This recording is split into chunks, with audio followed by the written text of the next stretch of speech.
Donc effectivement, vous voyez le titre, il teste Jésus sur la loi et Jésus, lui, va les tester sur lui-même, sur le Christ. Parce que les pharisiens veulent piéger Jésus avec une question sur la loi. Mais Jésus révèle que toute la loi dépend de l'amour. Puis il va exposer leur aveuglement. Ils connaissent le titre de fils de David, mais ils ne reconnaissent pas le Seigneur de David.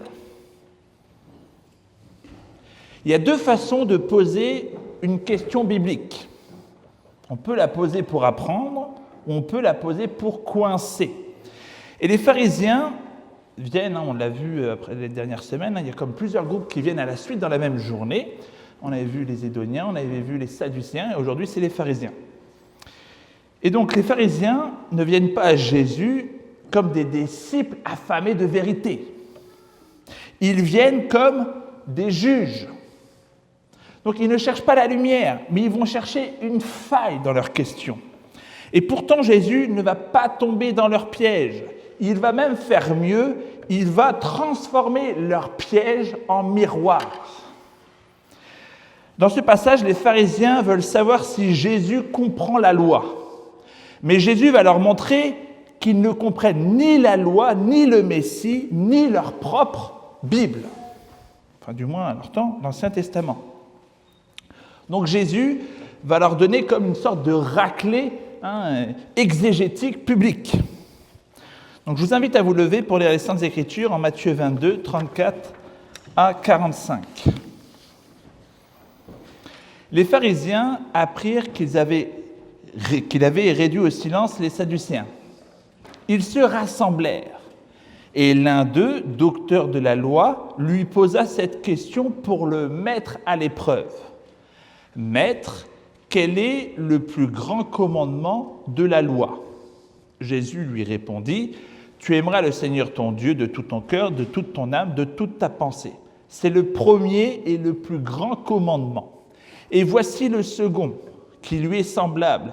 Tu aimeras ton prochain comme toi-même. De ces deux commandements dépendent toute la loi et les prophètes. » Comme les pharisiens étaient assemblés, Jésus leur posa cette question. « Que pensez-vous du Christ ? De qui est-il le fils ?» Ils lui répondirent « De David. » Et Jésus leur dit « Comment donc David, animé par l'Esprit, l'appelle-t-il Seigneur lorsqu'il dit « Le Seigneur a dit à mon Seigneur, assis-toi à ma droite jusqu'à ce que je mette tes ennemis sous tes pieds. » Si donc David l'appelle Seigneur, comment est-il son fils ? Nul ne peut lui répondre un mot. Et depuis ce jour, personne n'osa plus lui poser de questions. Je vous invite à vous asseoir. Donc, nous sommes toujours dans le temple.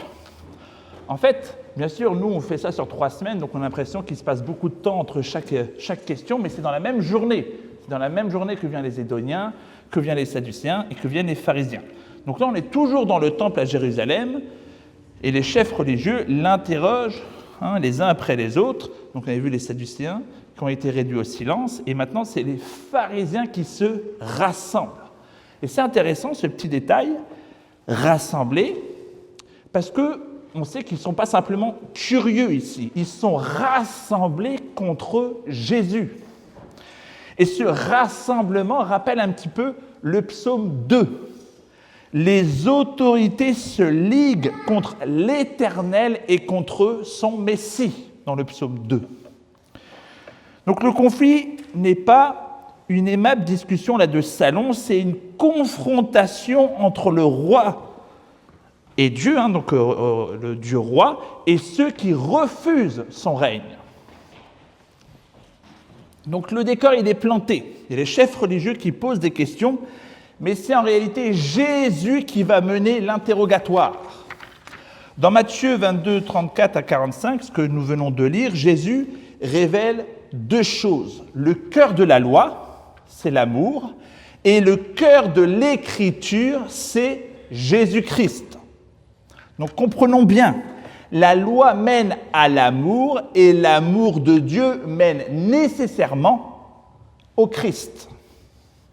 Donc nous allons voir 3 choses Jésus dévoile le cœur de la loi, Jésus dévoile le cœur des Écritures, et un troisième point assez rapide, mais qui parlera que Jésus dévoile le cœur des chefs religieux. Donc les pharisiens demandent « Maître, quel est le plus grand commandement de la loi ?» Donc à première vue, c'est une très belle question. Elle pourrait sortir d'une étude biblique sérieuse. On pourrait presque imaginer quelqu'un lever la main avec une grande sincérité « Seigneur, aide-nous à comprendre ce qui est le plus essentiel. » Mais Matthieu nous avertit. Ils veulent le mettre à l'épreuve. Donc cette question, elle est en réalité un piège. Et le piège subtil, c'est que si Jésus choisit un commandement parmi tous les commandements, ils pourront l'accuser de minimiser tous les autres. Mais Jésus ne se laisse pas enfermer. Il répond avec 2 textes de l'Ancien Testament. Il cite d'abord Deutéronome 6, « Tu aimeras le Seigneur ton Dieu de tout ton cœur, de toute ton âme et de toute ta pensée. » Et ensuite, il cite Lévitique 19, « Tu aimeras ton prochain comme toi-même. » Donc Jésus dit, de ces 2 commandements dépendent toute la loi et les prophètes.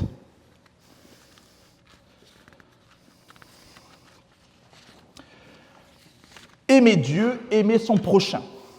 Donc le mot ici, il est fort. Toute la loi est suspendue à ces 2 commandements. L'amour de Dieu et l'amour du prochain sont comme 2 crochets auxquels tout le reste est accroché. Et si les crochets tombent, le tableau tombe avec. Et parfois, nos vies chrétiennes ressemblent à des tableaux décrochés. On garde le cadre, le tableau, mais on a perdu ce qui le tenait au mur. Et c'est ici que la réponse de Jésus expose les pharisiens. Les pharisiens connaissaient les commandements en détail. Ils connaissaient les débats. Ils savaient mesurer, discuter, préciser. Ils sont capables de parler longtemps de la loi, mais Jésus leur montre qu'on peut connaître les détails de la loi et manquer l'essentiel. Aimer Dieu de tout son cœur. Donc, aimer Dieu de tout son cœur, c'est que Dieu devienne le centre de mes désirs, de mes choix, de mes priorités. Je ne sais pas si vous avez remarqué également dans la prière. Qu'est-ce que la prière ? La prière est une élévation de nos désirs vers Dieu pour lui demander des choses agréables à sa volonté au nom de Christ avec confession de nos péchés et action de grâce pour ses bienfaits. Donc on voit que la réponse de ce petit catéchisme de Westminster, cette question 98, en découle un amour pour Dieu dans notre prière. Puis Jésus ajoute « Tu aimeras ton prochain comme toi-même ». Donc de la même manière que tu cherches naturellement ton bien, cherche aussi le bien de ton prochain. Quand tu as faim, tu manges. Quand tu as froid, tu te couvres. Et quand tu es malade, tu cherches du secours. Et quand on est blessé, on veut être écouté. Eh bien, Jésus dit « Apprends à voir l'autre avec cette même attention que tu as de toi-même. » Et parfois, il y a des gens qui n'ont même pas cette attention sur eux-mêmes. Des fois, ton corps crie que tu veux manger, ou des fois, ton corps crie qu'il faut arrêter de manger. Notre corps, des fois, manifeste des choses, et si tu t'aimes, tu écoutes également ton corps. Donc, pour son propre corps, mais également pour le corps de quelqu'un.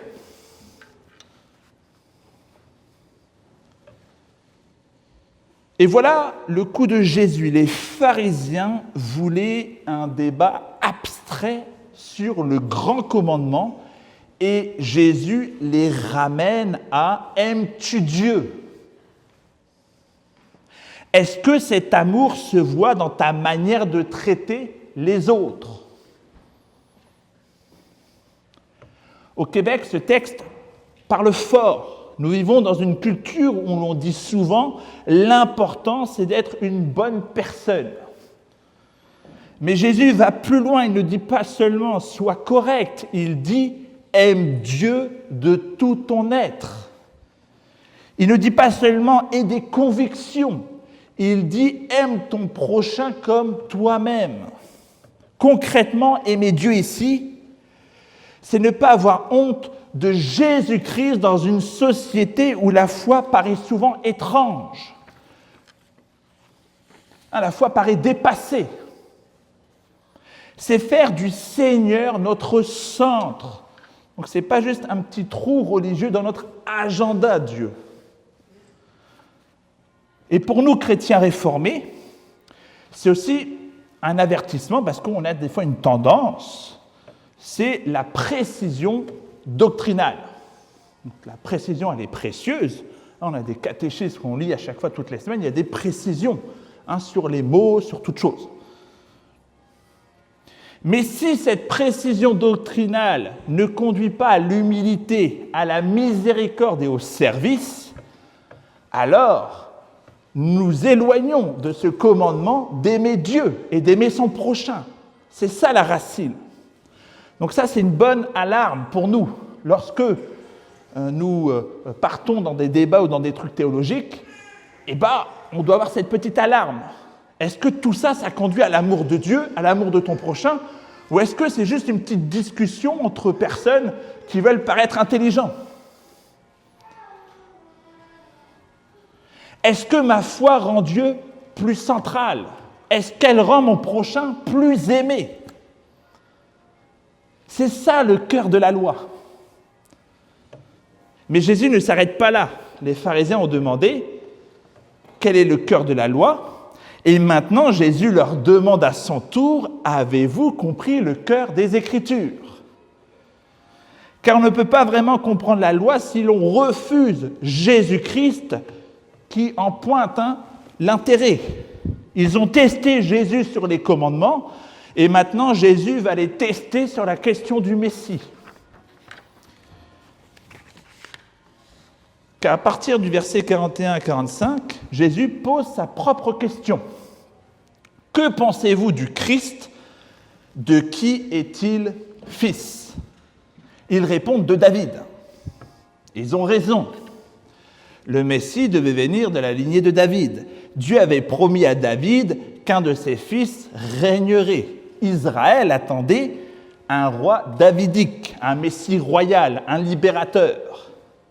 Donc leur réponse, elle est vraie, mais elle est incomplète. C'est un peu comme si on dit l'océan, c'est de l'eau. Oui, mais on peut ajouter un peu plus de choses au fait qu'un océan, c'est simplement de l'eau. Alors Jésus, il cite le psaume 110. Et le psaume 110, il est très important, notamment pour nous cette semaine, parce que le psaume 110 pointe vers l'ascension. Cette semaine, on a une fête chrétienne, c'est l'ascension. L'ascension, c'est quand Jésus-Christ monte à la droite du Père. C'est ça la fête de l'ascension. Donc il est comme intronisé comme le roi sur l'univers. Et dans le psaume 110 qu'il est en train de citer, il nous est dit « Le Seigneur a dit à mon Seigneur, assis-toi à ma droite, jusqu'à ce que je fasse de tes ennemis ton marchepied. » Puis Jésus pose la question qui les paralyse. « Si donc David l'appelle Seigneur, comment est-il son fils ?» Donc l'argument là de Jésus, c'est de dire que David parle du Messie. C'est une prophétie sur le Messie. Le Messie est fils de David.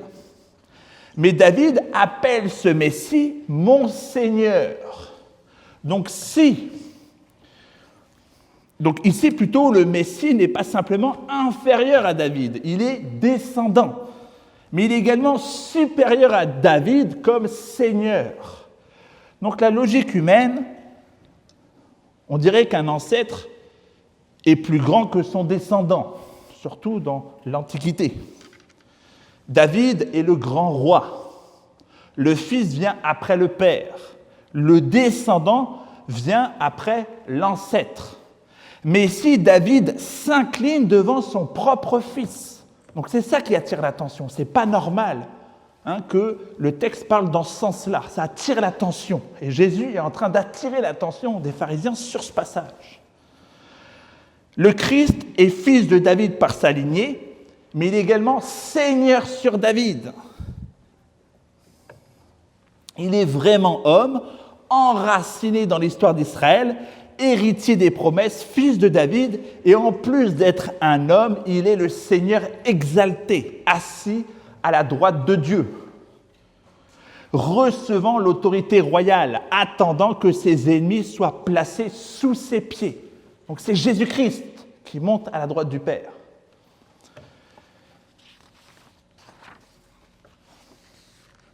Donc Jésus ne cite pas le psaume 110 pour faire une petite devinette biblique. C'est comme je vous le disais, un psaume royal, messianique, triomphal. Il parle du roi installé à cette droite, il parle d'ennemis vaincus, il parle d'un règne, il parle d'un jugement. Autrement dit, Jésus leur dit « Vous me testez comme si vous étiez mes juges. » Mais l'Écriture annonce que le Messie sera assis à la droite de Dieu et que ses ennemis seront sous ses pieds. Donc que ces pharisiens qui sont en train de poser des questions avec une mauvaise attention, ils seront sous les pieds de Jésus-Christ. Il est en train de leur dire, savez-vous vraiment à qui vous parlez ? Ils pensaient interroger un rabbi, mais Jésus révèle que ce sont eux qui sont examinés par l'Écriture. Et leur problème devient évident. Ils savent nommer le Messie, mais ils ne savent pas le reconnaître. Et c'est tragique. C'est là que le texte devient brûlant pour nous. On peut confesser les bons titres, chanter Christ est roi, et refuser son autorité dans notre vie. Jésus se révèle comme le Christ, le fils de David, le Seigneur de David. Et s'il est Seigneur de David, il est aussi Seigneur de mon calendrier, de ma maison, de mes ambitions, de mes colères, de mes relations, de mes écrans. Il est également le Seigneur de cette Église, il est roi. Et à la fin, personne ne peut lui répondre un mot. Il y a comme un silence. C'est le silence de la défaite. Ils ne savent plus quoi dire. Les pharisiens ont voulu tester Jésus sur la loi. Jésus les teste sur le Christ. Ils échouent. Pourquoi ? Parce qu'ils lisent l'Écriture sans voir celui vers qui l'Écriture pointe. Donc toute cette journée d'interrogatoire tourne autour de l'identité de Jésus. Il est entré à Jérusalem acclamé comme fils de David, et la confrontation se termine encore sur la question du fils de David. La confrontation publique que nous suivons là depuis plusieurs semaines tourne autour de cette question : qui est Jésus ? Alors la question se pose également à nous : qui est Jésus pour toi ?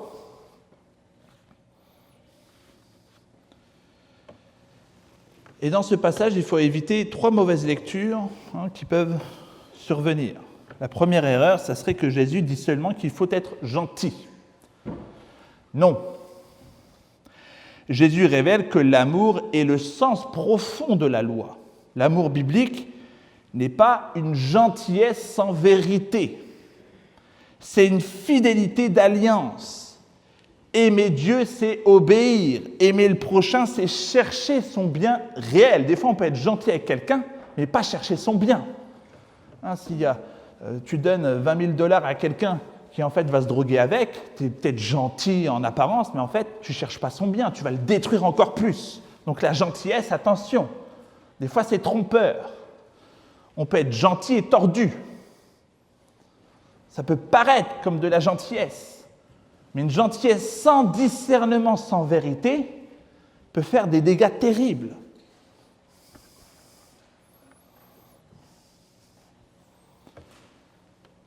Deuxième erreur, la doctrine de Christ est comme secondaire. Comme si tout ce qui est doctrine, théologie, on s'en fiche un peu. Non. Jésus répond à une question, puis pose immédiatement une question christologique. Ça veut dire que pour Jésus, l'amour et la doctrine ne sont pas des ennemis. L'amour sans vérité devient, oui, sentimental, c'est problématique, mais la vérité sans amour devient pharisienne. Donc Jésus, lui, il exige les deux. Et enfin, on peut lire la Bible correctement sans centrer cela sur Jésus-Christ. Eh bien non. Les pharisiens connaissent les textes, ils connaissent le psaume 110, ils savent que le Messie est fils de David, mais ils ne comprennent pas que le fils de David est aussi Seigneur de David.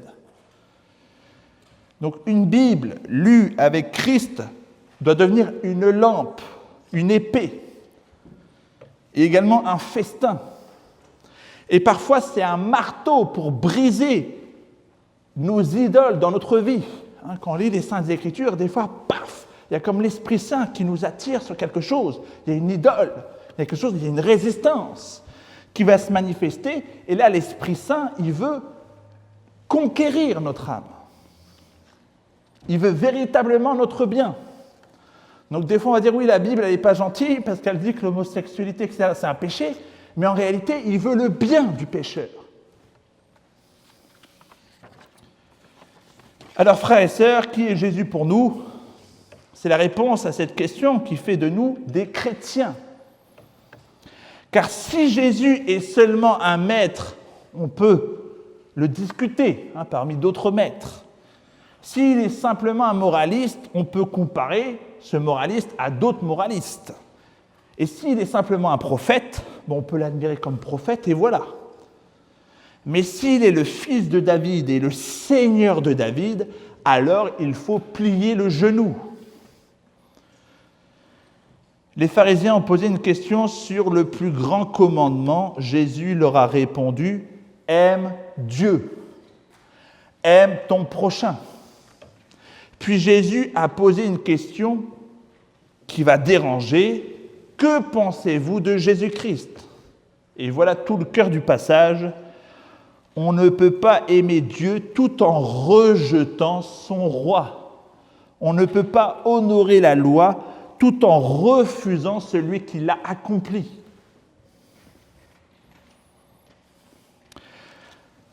Alors cette question revient, pour terminer tout cela avec douceur, mais également un appel qui peut devenir un jugement. Que pensez-vous de Jésus-Christ ? Est-il pour vous une idée religieuse, un personnage inspirant, comme une sorte d'accessoire intéressant ? Ou est-il votre Seigneur, votre Roi, votre Sauveur, celui devant qui David s'incline et devant qui tout genou fléchira ? Prions. Éternel, oui, ce psaume 2 nous parle d'un rassemblement de personnes qui veulent te confronter. Mais tu auras les nations en héritage et tout genou fléchira devant toi. Aujourd'hui, il y a un appel avec amour, mais lors de ton retour, tout le monde aura le genou plié avec jugement. Donc on est encore dans un espace-temps où on peut, selon ton bon plaisir, plier le genou avec joie, pendant que d'autres auront le genou plié par contrainte. Donne-nous d'annoncer ce Christ autour de nous et de faire des nations ton héritage, dans le nom de Jésus-Christ. Amen.